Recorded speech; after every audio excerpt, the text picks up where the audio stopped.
พิธีเซ็นสัญญาการศึกษาสำรวจความเป็นไปได้ในการลงทุนยกระดับปรับปรุงก่อสร้างตลาดชุมชนบ้านใหญ่บ้านเฮียง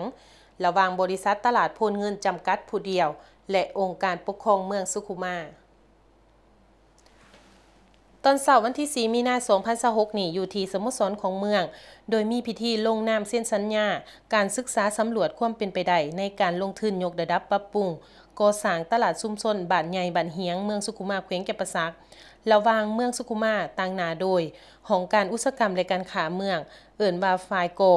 กับบริษัทตลาดโพนเงินจำกัดผู้เดียวเอิ้นว่าฝ่ายโข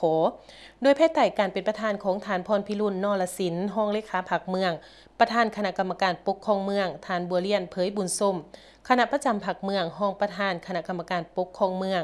ผู้ชี้นำเวียกงานโค้งเขตเศรษฐกิจทานวิไลทองสิทธิณลงศรีกรรมการผักเมืองหัวหน้าของการอุตสาหกรรมและการค้าเมืองทานบุญทอง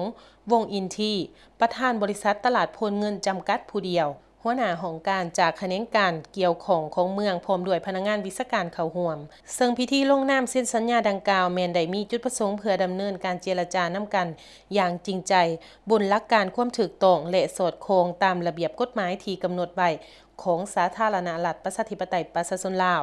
ในพิธีทานวิไลทองสิทธิณลงศรีกรรมการพรรคเมืองหัวหน้าของการอุตสาหกรรมและการค้าเมืองก็ได้ขึ้นผ่านหางสัญญาการศึกษาสำรวจความเป็นไปได้ในการลงทุนยกระดับ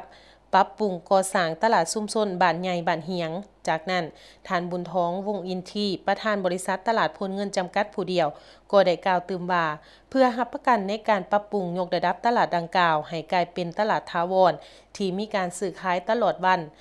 ในตอนถ่ายของกองประชุมทานประธานก็ได้มีคำเห็นโอลม4ทิศเนียงทางหลายด่านต่อเวียกงานดังกล่าวเพื่อให้อนุกรรมการที่รับผิดชอบติดตามโครงการได้นำใส่เขาในการจะตั้งปฏิบัติให้ถูกต้องตามระเบียบกฎหมาย